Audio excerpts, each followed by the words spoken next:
Hey y'all, I'm Jenny Gallagher with Designs by Juju, and today we're going to learn how to stabilize a onesie.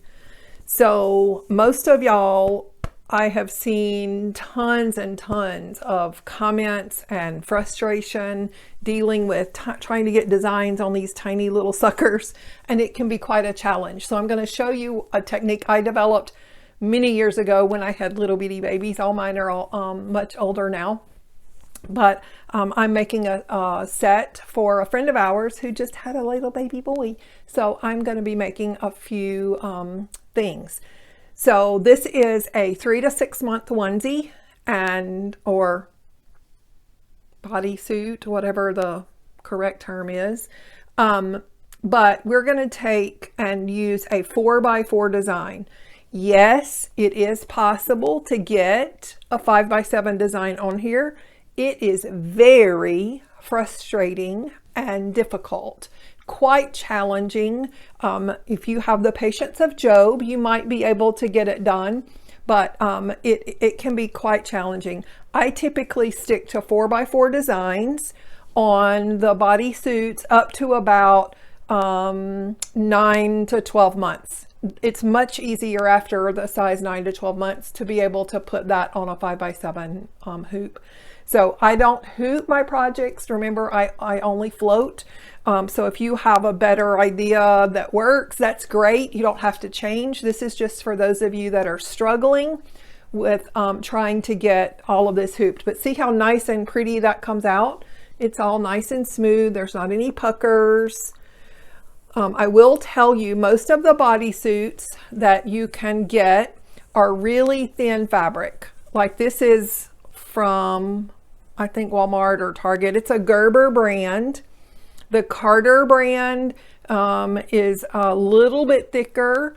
I personally prefer Old Navy. That's my favorite to buy, but I couldn't find the right size I needed in a gray, and I really wanted gray for this particular baby.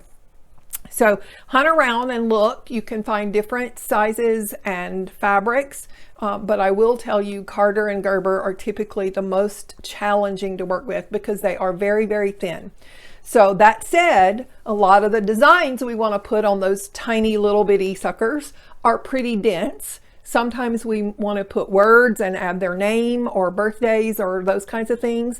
The fonts are really dense designed to be able to be full and pretty the way we like them and the way Juju makes them. They're actually a pretty dense line of stitching. And when you combine the dense stitching with such a tiny thin fabric, it's very common to get a lot of nesting and trouble with your stitches. So we're going to talk about how to get that optimized. The best way, extra stabilizer. So I use a 2.5 ounce cutaway. Okay, so it's fairly stiff. But remember, when it's washed, when it's laundered, it turns really soft and not crunchy and stiff at all. So keep that in mind. I don't personally like the poly mesh. It shrinks and often puckers once it or the fabric is washed and dried. They tend to separate and not hold up well. The better brand poly meshes do much better. So don't buy that off brand for sure. But I use a 2.5 ounce stabilizer, and then I use a tearaway as well, so that when I'm done, I can tear away most of the tearaway parts, leaving only the cutaway for the design. And then, as you can tell, I've used cloud cover or tender touch. I typically use a knit interfacing for the back of my design. So once I finish my design, I iron on rounded knit interfacing.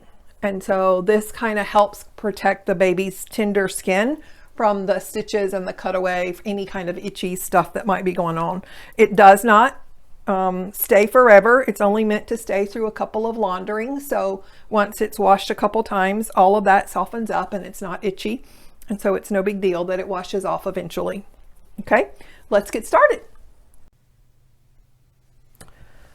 So I have a pack of 4 onesies, and these are actually Gerber branded onesies, so I guess I'm good to use the branded word, but I have a pack of 4 bodysuits, and we're going to be working with 3. The first thing the very first thing is I iron and press everything out. I get the seams straight and iron everything nice and flat. Once I do that, I unsnap and I turn the onesie completely inside out. I match up the side seams at the underarm.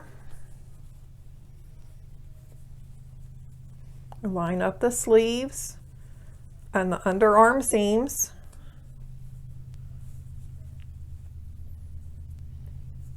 There's the whole sleeve, one sleeve inside the other. And I match up those seams and I hold the 2 side seams together right here. You can tell I've got them pinched together right here. And then I find the leg seam and I match those up. And I take this to the iron with this straight line down the front and press a line nice and neat right down the front. That gives me my center front. That way I know from side seam to side seam, this fold is the center of the front of the onesie, okay? The other thing is, don't panic about getting onesies perfect. They're gonna be on little bitty kiddos that wiggle a lot. So if you get it just a smidge out of alignment, don't panic. The people you're giving it to will love it. Now, if you're selling, that's another thing. But most of what we do in the blessings group is share what we do to gift others. So we're gonna take our hooped stabilizer. I have sprayed just a tiny bit of quilting spray, basting spray. This is what I'm using currently. It's a tiny bit, like literally squirt and I'm done. You do not use a lot of this. You don't have to use the spray. I just like it because it provides a little bit of adhesive while I'm trying to get all of this matched up and secured.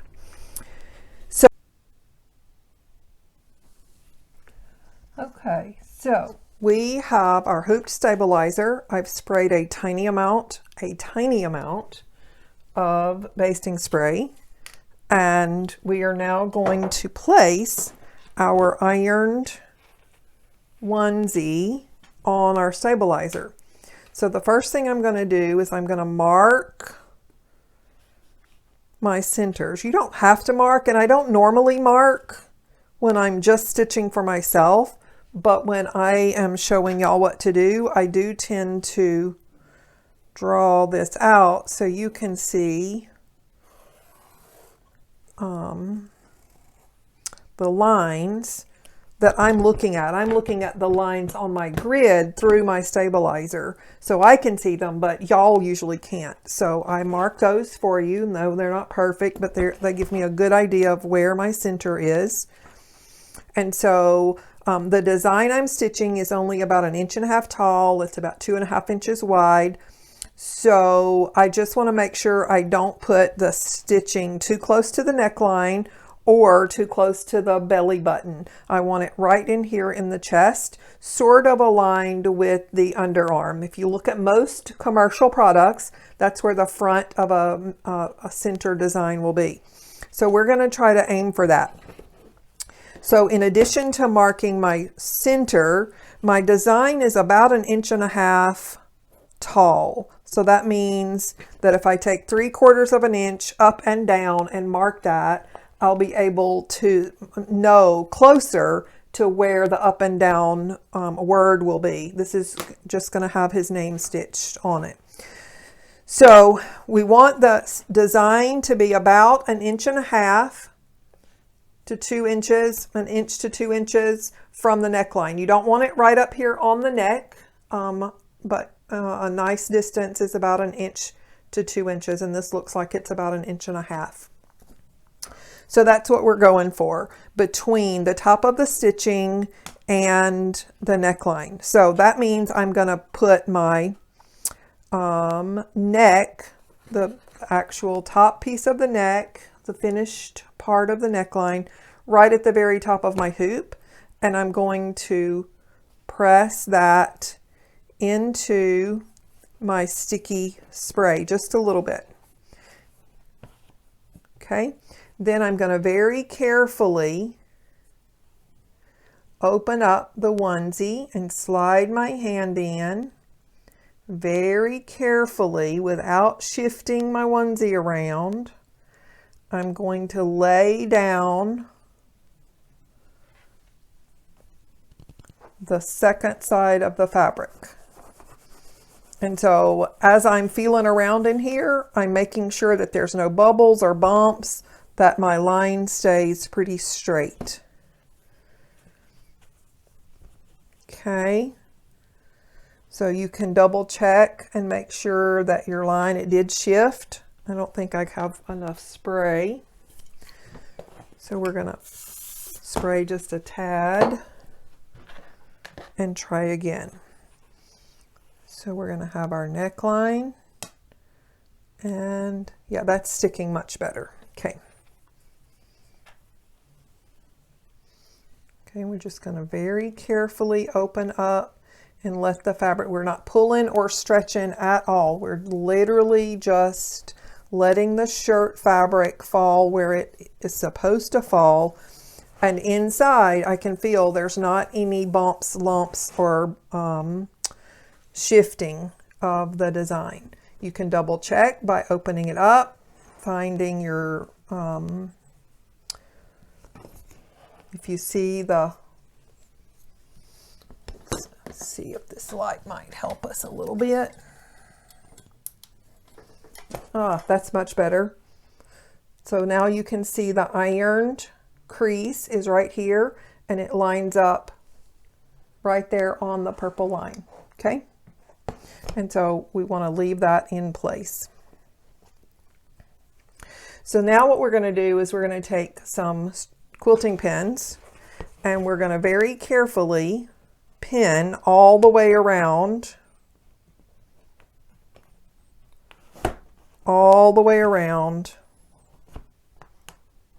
the inside of the hoop. Okay. That pin snagged my fabric. Okay. All right. So now we're going to put a little bit of pressure from the bottom.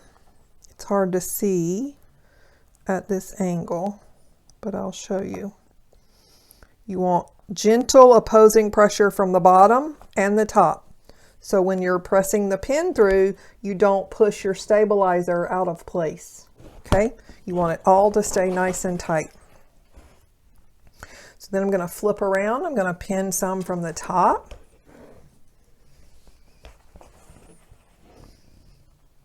You want to try to push the pin in at an angle because that will avoid putting tons of straight downward pressure. See how the pin sort of pulled my fabric a little bit right there? I'm going to take my fingernail and gently push it back so that it's gone. So we're gonna keep pinning all the way around. You want pins to touch pins all the way. Once we start trying to turn this out, you will want it secured all the way around. You don't want any extra fabric not secured. Now, you do not have to use the spray adhesive, that's for sure. It is not required. Many people do not like using it. Some machines don't like it, but I find it's quite helpful at getting the fabric better secured while you're trying to get everything pinned. I'm trying to get these at angles. Maybe I should get an easel so I can put things on an angle for y'all. Okay, so we're just going to keep pinning all the way around.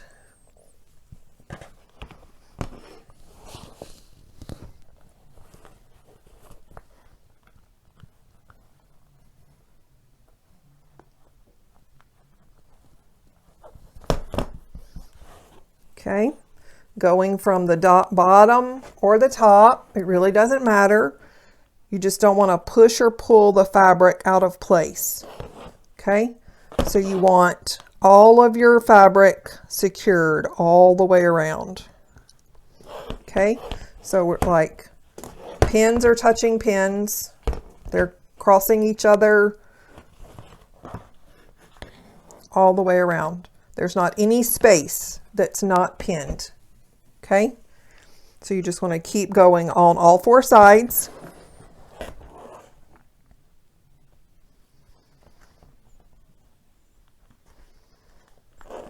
Again, if it puckers just a little, use your nail and pull that back out so it's nice and flat.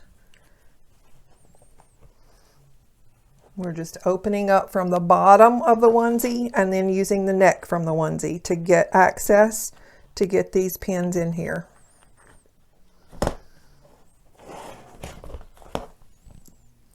This is the trickiest part, and I'm going to tell you, this is going to take some practice. Spend some time just practicing hooping without any stitching, because this is a little bit challenging, as you can well see by how I'm contorted and my hoop and onesie are quite contorted. Okay, one last pin. Whoops, stuck myself. Okay, so now we have pins all the way around. Now what we're going to do is we're going to take the onesie and we're going to turn it right side out, and we're going to secure all of this extra onesie that we're not going to stitch on to the stabilizer out here.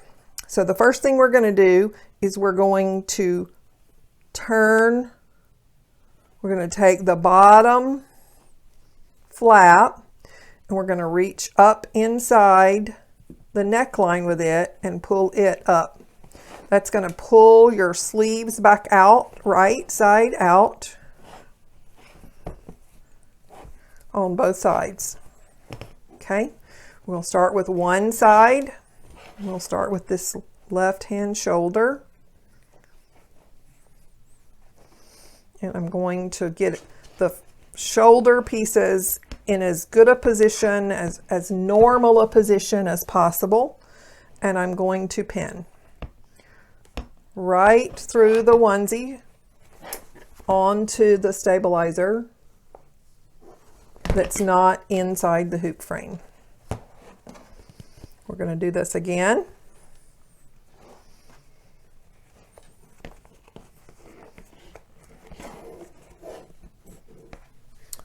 Might need this other light.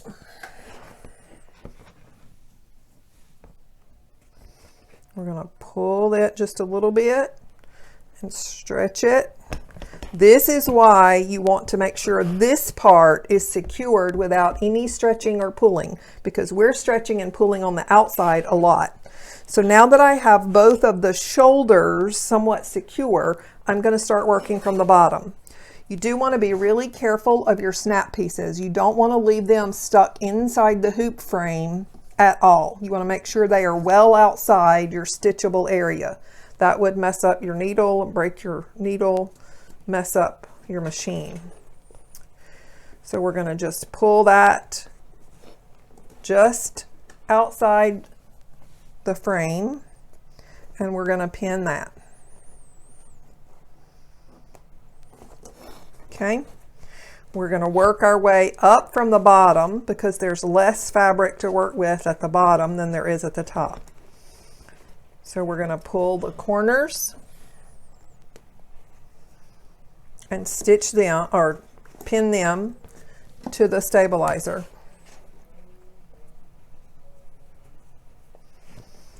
Again, pull the other corner, the other bottom corner.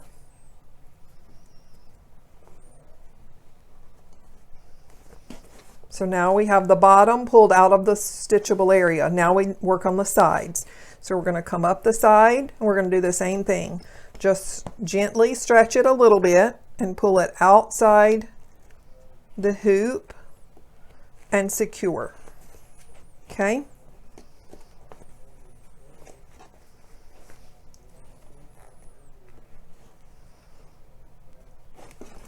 Okay, see how that's working? So we're just getting all of it secured all the way around. I'm going to flip it around so I can get access to this other side. I'm going to pull the shoulder and the underarm. I'm going to pin this outside the hoop. Going to change and tighten this just a little bit, pull it a little bit more taut. There we go. Might need one more here. You do want to be really careful. If your design is maxing out the stitchable area, if your 4x4 frame is actually going to be filled all the way to 4x4 with stitchable design, you want to be really careful with this step, because if you leave any of this, see how this is kind of stretching into the stitchable area? You can't have that if your design is going to be maxing out the stitch area.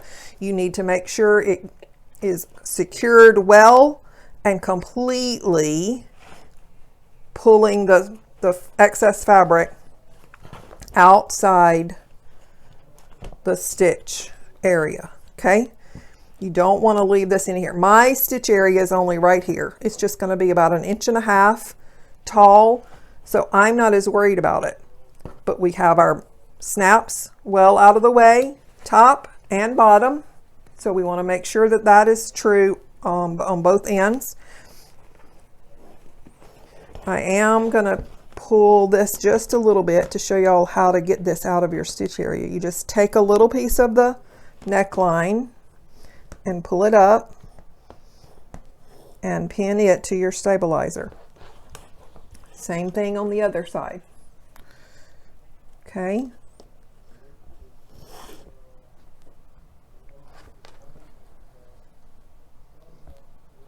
Okay. So now we have our onesie all nice and hooped. This is what the back looks like. We have pins going all the way around inside the hoop, and then we have pins all the way around the outside to hold your fabric. Now, when I first started doing onesies, I actually would take, at this point, I would take packing tape and tape this all down, because I wasn't real confident in my pinning skills, to be honest. And so originally I used to do packing tape or blue painter's tape around here to secure and help pull just a little bit. But I found once I mastered the pinning, I did fine. But it really is a skill to master. This right here is challenging. So for this particular onesie, because I'm only stitching a design about 1,600 stitches, I will only use this layer of cutaway. I won't need any other stabilizer. And it's all secured, and we don't have to worry about where our stitches are going for this design. So now we're going to go to the machine. All right, so you'll see we are at the machine, and you're going to take a look real careful right here at how I'm sliding this on here, and you see how the presser foot is snagging some of those folds. You want to be really careful getting this situated here for stitching, okay? So make sure it's not grabbing, and it is all nice and secure. All right, I'm going to lay a layer of water-soluble stabilizer on here. I don't always do it for like t-shirts, but like I mentioned earlier, the onesies are really thin fabrics, and I prefer to have that on there. So we're gonna look at the design. See, we've got his name and a basting stitch. So I'm going to get to the embroidery screen. I have 2 frames.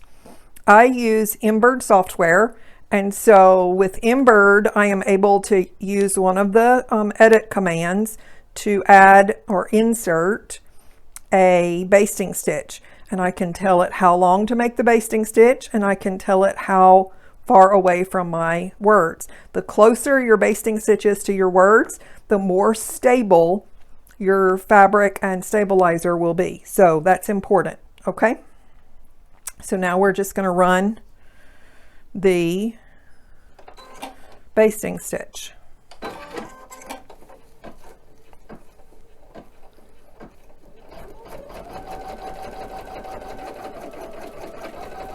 See, it's just a really small design.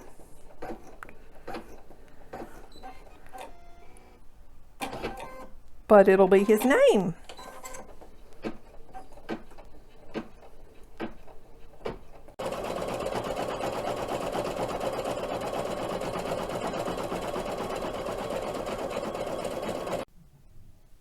All right, nice quick stitch out we have there.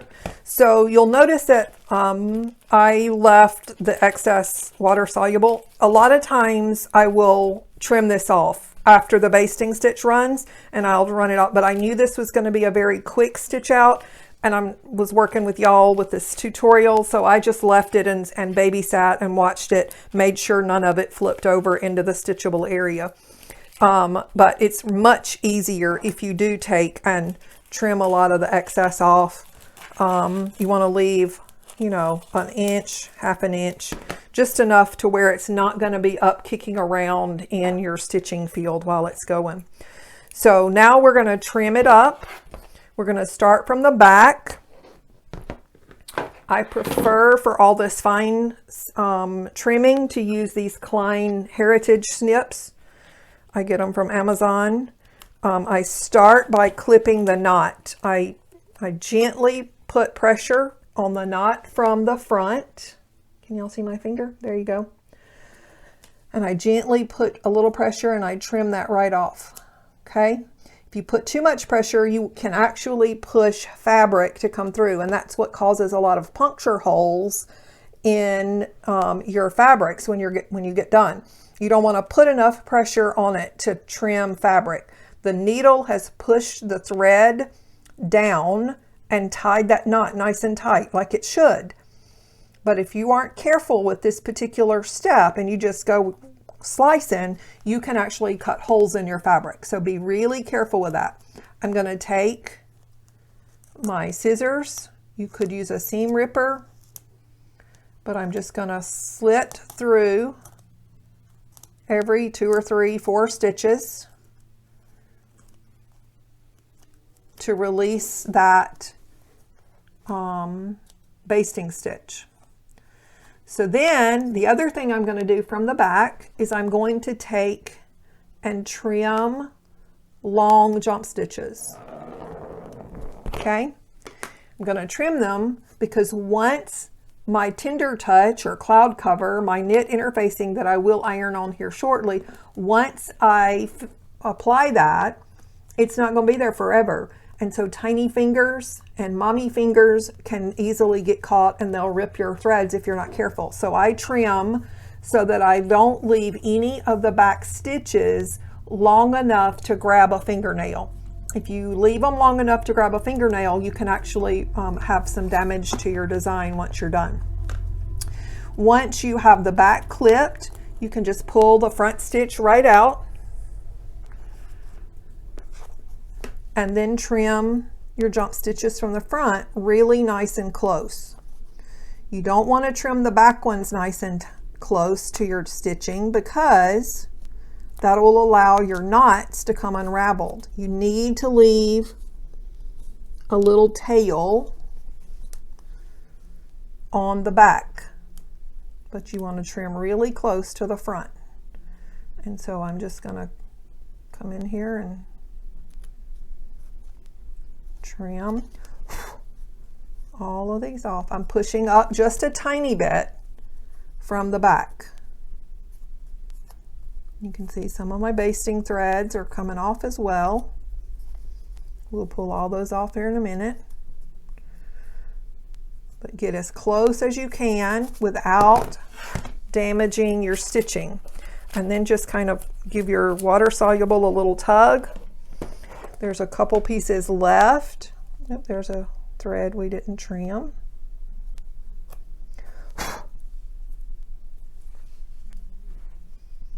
So there's a little piece right here in the E. I'm just going to use the tip of my scissors to snag that edge and pull it out. Same thing with the O. And then a little piece is left here in the S. We're going to do the same thing. Just lift it, pull it right out. Another piece is left right there. Okay, see, we're all done. How cute is that? Now Stone has a personalized onesie to go with his burp rags and his beautiful rag quilt that I'll post a picture of with this. And then we're just going to take our pins out. This will be easier.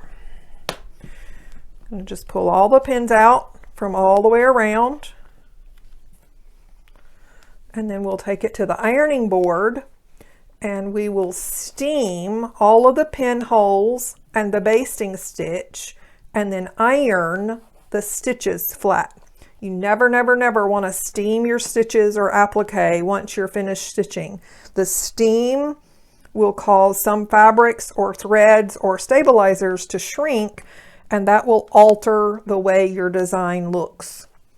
I also highly recommend that when you launder applique and embroidery projects, that you take the items out of the dryer partially damp and hang or lay flat to dry. Do not dry them solid all the way through. The heat will also distort threads, fabric, or stabilizer, causing some puckering and wrinkles in your beautiful craftsmanship. So you'll notice earlier when I mentioned using 2.5 ounce cutaway and some tearaway on the one that says Brave Little One, I used both types of stabilizer, but I did not need to do that on this because it's just a few stitches in his name. It's actually only 1,600 stitches.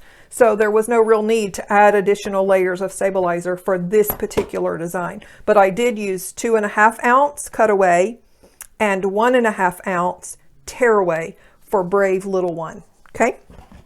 So now we've got all the pins out. I'm going to take my rotary cutter and very carefully cut a rounded shape. I like rounded corners because that helps minimize scratching and itching. Round edges don't scratch. Sharp points will scratch and itch. So we just wind up with a small little piece of stabilizer on the back. And this is what it looks like when you pull it off the stabilizer. Now see how wrinkled we are here. Okay, so we're going to take this to the iron. I'm going to steam all of this part. I'm going to steam all of this part, get all these little puckers and holes out. This is from where we stretched, but notice the part where we had our fabric on the stabilizer. It's straight, it's flat. There's no stretching or puckering, nothing. The only puckers and wrinkles are in the part we had all bunched up, stuck to the outside edges of our stabilizer, okay? And so that's really important. So what we're going to do now is go to the ironing board, and then I'll come back and show you what it looks like all steamed up. So we're all done ironing. I steamed all of the bottom part of the onesie, and we can snap it back together now.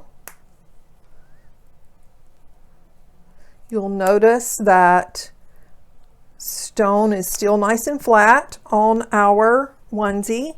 We're going to flip it over inside out.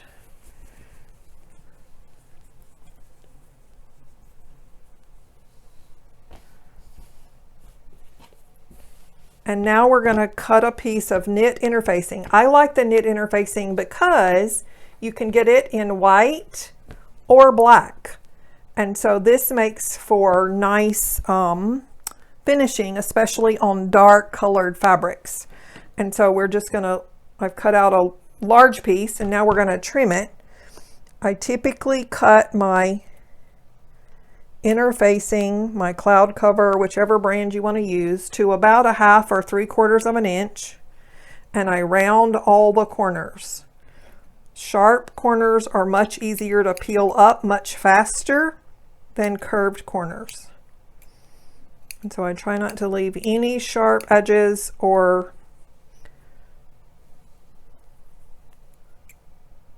slivers hanging off the side. Okay, and so we'll take this and press it here, and you can see how it goes just outside the cutaway to cover up the stitches. Okay, and we'll iron this on and we'll be done.